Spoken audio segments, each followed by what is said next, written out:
Coming up, a rematch of the 2008 Tournament of Champions title match. Michael Haugen Jr.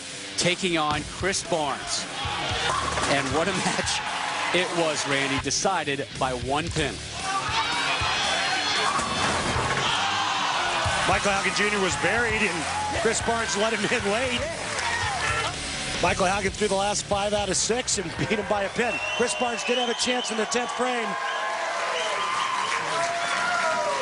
but it was some kind of epic comeback. The number 5 seed, rather the number 4 qualifier, owns 12 PBA Tour titles, including 2 majors. Former PBA Player of the Year from Double Oak, Texas, Chris Barnes. A win would give Chris Barnes the Triple Crown. He's already won the U.S. Open and the TOC. He begins his quest for the PBA World Championship right now.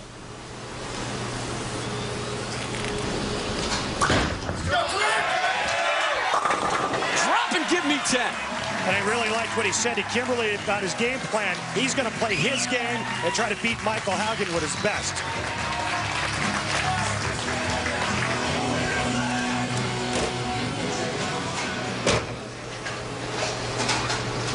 No ball change yet for Michael Haugen Jr. Ooh, you anticipate one? I like to stay ahead of things, Randy.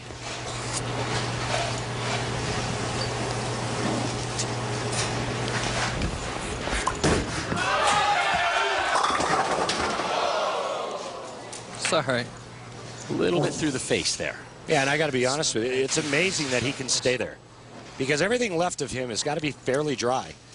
It's a credit to his ability, and you know, whether you like to throw it straight or you like the hook, the bottom line is you got to knock all 10 down. He is finding a way to throw it straight from the outside part of the lane when I don't think it's a real good idea, nor do I think he can do it, but he's getting it done. How much time do you think he has left with that approach? Well, I would have said none last game. Right. It just goes to show you, man, play to your strengths and do it with conviction. And that's what Michael Haugen Jr. is doing. He knows that he can't miss left. And if he does miss left, he better knuckle it. His thumb better come out first. Or excuse me, his thumb better come out last to keep it on line. And that's another trick that most people don't know about. Michael Haugen Jr. just threw a little loft at you right there, and that's also going to help him keep the ball on line. There you go. See a little airtime a la Mika Koivuniemi.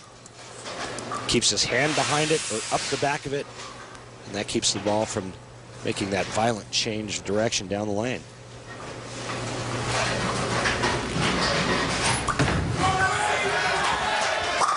Pretty looking shot.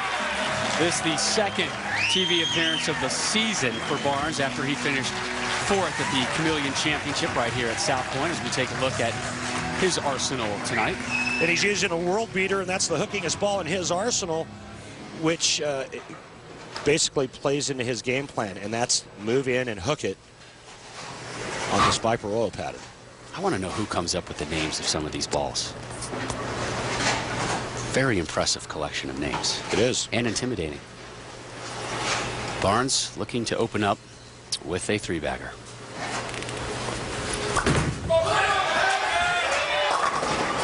Ten-pin Messenger, down he goes!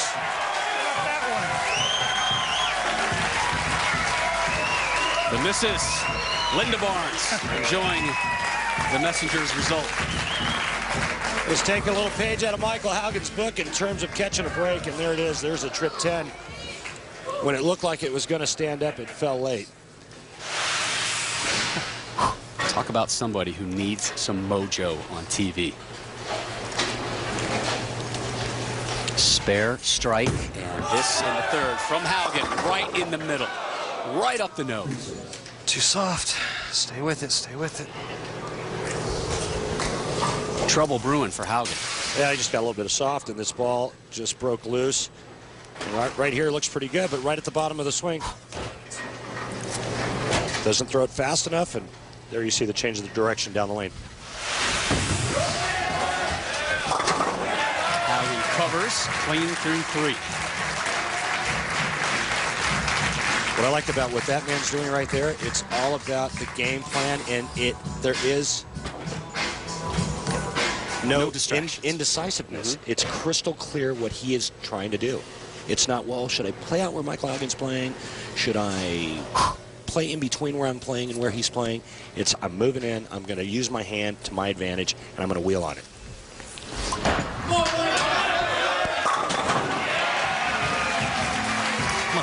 Back on the strike train. Here's Haugen. He thought a 230 in that range would be a good score. He got a 233 in his victory. Here is Chris Barnes. Last season, a rough one for him as far as winning titles are concerned. The first time since 2000, he did not claim a title. He's looking for an opening four-bagger here.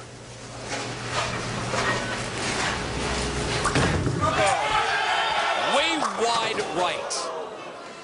Just a bit outside. Understatement of the night. And another break for Haugen. Well, How'd that not strike? This is where he has to regroup and come back and make the 1-2-4-7. It's just one shot. Get up, clean it up, and move on. Not the easiest of spares for a number of reasons. Easy to chop, easy to miss the head pin and hook by it. Cleans it up. That's a big-time spare conversion from Chris Barnes, and that is our Bear Trusted Pain Relief replay, brought to you by the makers of Bear Aspirin, and a big relief for Barnes that he was able to cover that one. Yeah, that's an understatement. Keeps him clean. All right, so he lost a couple of pins in count, but so what? Still has the lead. Just put that behind you and go back to what you were doing. We begin the fifth. I think so many times players dwell on where did that shot come from. You got to get past it. And quickly.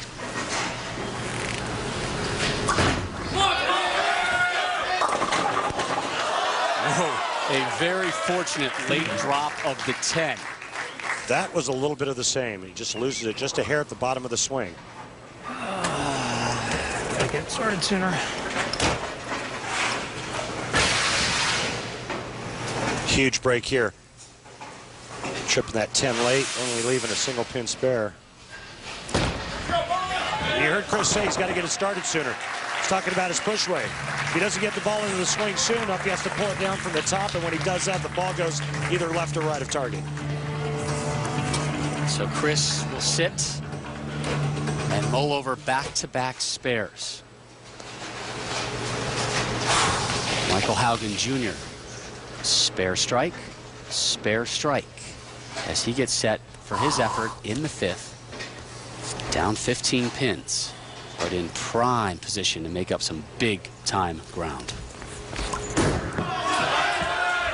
Right through the nose again, and Someone did something over there. I heard real like a tough zipper break. or something. Crazy. I don't know. I heard something. I don't know what it was, man.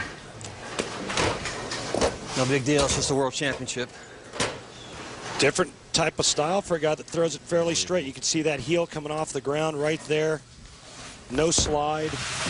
Typically not what you see from a player that throws the ball straight. Was able to overcome an open frame in our last match to get the one-pin win over Mika Koivuniemi. Will he be able to do that here in match number 4? Open frame in the fifth.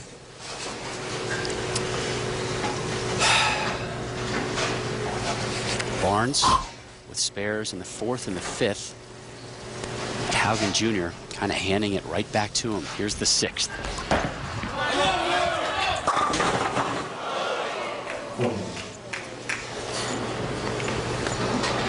don't see that line having any chance. Does that mean a ball change? I think a lineup change. It's just an alignment change. I think he can use the same ball, move in, and get his ball speed soft enough to where he can go around it a little bit more like Chris Barnes is doing. I think if he did that, he still has a chance to win this game. Kicks the 2-pin out, gets his third spare.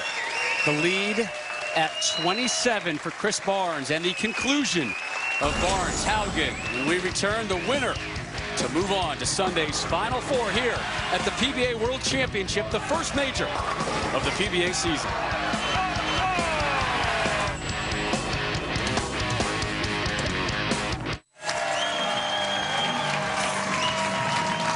Once again, Chris Barnes with a healthy advantage on television. He hasn't always been able to close out those games. Here is Barnes defending himself from the criticism surrounding his past TV failures. One of the things that's great about sports, you're allowed to have an opinion, you're allowed to be critical, and so if they want to think I'm a choker, then they can think I'm a choker. All they have to do to find out if I am for real, they can come bowl me. Do the guys on tour do? I don't know. Some of them might, some might not. But I know I still get to an awful lot of them somehow, and I don't think these guys are spotting me the 9th and 10th frame of every game. Barnes in the crowd watching that soundbite on the edge of the lanes. He had a smile on his face, and I think he's got a little extra motivation in his game right now. I'll tell you what, you say what you want about his struggles on television. He's won 12 times. He's got a couple majors. And you know what? Yeah, he does struggle from time to time on television. But I'll tell you what, it's not a bad thing to have your peers and the majority of the players out here feel that you're the best on tour. That is a big strike after a long commercial break. That was for Tommy.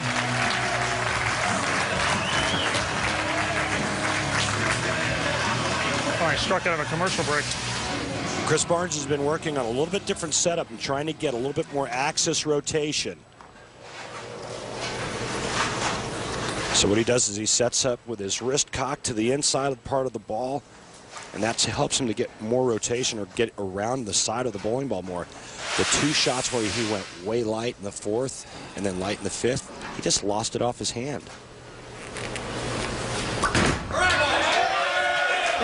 Yes! Back-to-back. Big-time jacks for Barnes.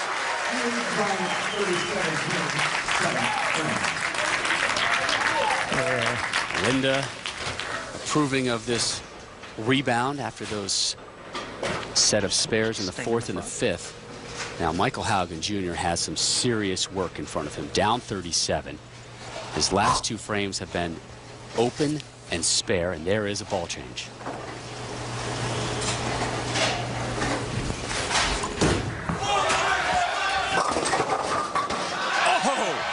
How many times have we seen similar type results for Haugen over the last 24+ hours? Not a Brooklyn, but close. No, this is just a trip to 8. Tommy, and all of a sudden the roll 2 is in. They all count, right, brother? They absolutely do all count, Michael.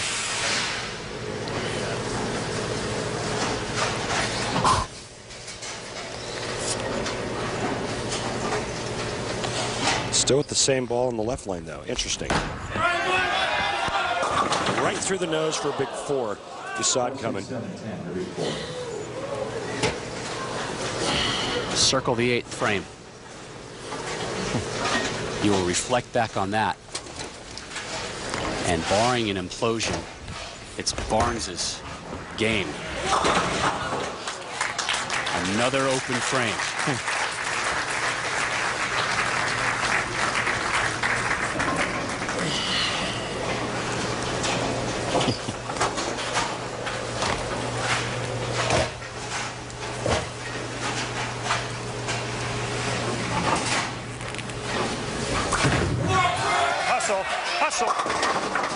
Messenger, not enough. Take your vitamins. Oh man, get your one-a-day multivitamin 50+ advantage. Shameless plug, I realize. But I loved it. I thought it was great. Barnes steps up quickly. Take care of the 10.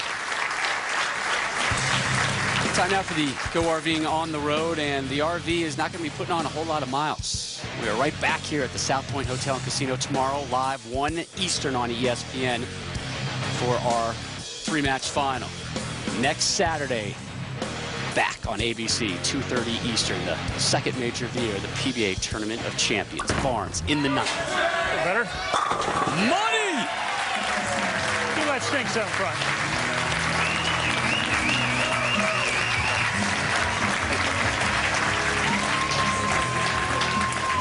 Well, it's mathematically a tie right now. If Michael Haugen Jr. strikes out, he shoots 194. If Chris Barnes gets up in double gutters in the 10th frame, he shoots 194.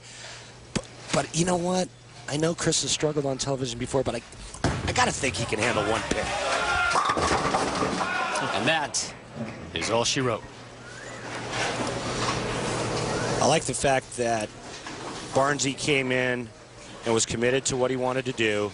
And instead of trying to outthink his opponent, he just tried to outbowl his opponent, and he did that.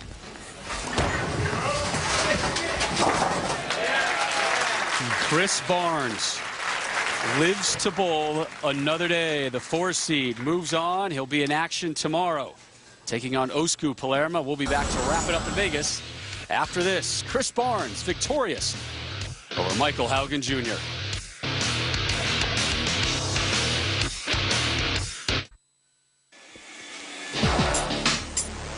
The PBA World Championship is brought to you by the USBC and its 2 million members. To find out more about USBC, log on to bowl.com today.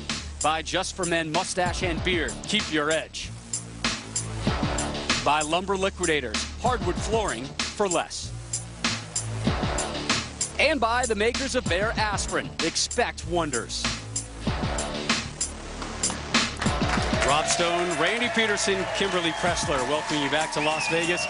Chris Barnes, a dominating victory, 243 to 172 over Michael Haugen Jr. Time now for our Geico Championship recap. Randall. Thanks, Rob. Match number 1, Michael Haugen Jr. taking on Mika Koivuniemi. Mika has a chance to put Michael Haugen Jr. away in the 10th frame. Throws a 7 count his first shot, then he needs a strike to tie, brings it 10. Haugen advances by 1. Then in match number 4, Chris Barnes just got all over Michael Haugen early, and he just stayed on him, throwing shots like that. Little messenger, come on now. He takes care of Michael Haugen Jr., 243, 172. Chris Barnes, he moves on. So Barnes, the 4 seed, moves on, and this is a reminder for Chris. It's not Sunday, it's only Saturday. Chris, you have not yet won the PBA World Championship. Put that hardware down, young man. You can claim it Sunday, but you have 3 more matches to win, and Barnes standing by with Kimberly. Chris, how do you think you did today? Well, I think all in all, any win I'll take. That's for sure. You know, I've had some struggles at times. So got off to a great start. You know, Michael, unfortunately, he had some bad breaks in the middle, and I made some bad shots, and he didn't make me pay for them. So all in all, you know, I had a ball here today that I didn't have in the World Series earlier with that world beater, and it made him look awful easy today. I saw you over there picking up the trophy. Are you ready to win tomorrow? Oh, yeah, I'm ready. It's a little early, I guess, to pick that up, but just practicing just in case. You know, I think Bill and a few other guys have something to say about that, though. We look forward to seeing you tomorrow. Thank you. A little practice on the trophy celebration never hurts to try to practice on that hoist. So Chris Barnes moves on. Match number 1 tomorrow, 1 p.m. Eastern on ESPN. He will take on the two-handed bowler from Finland, Osku Palermo. Bill O'Neill, your number 1 seed.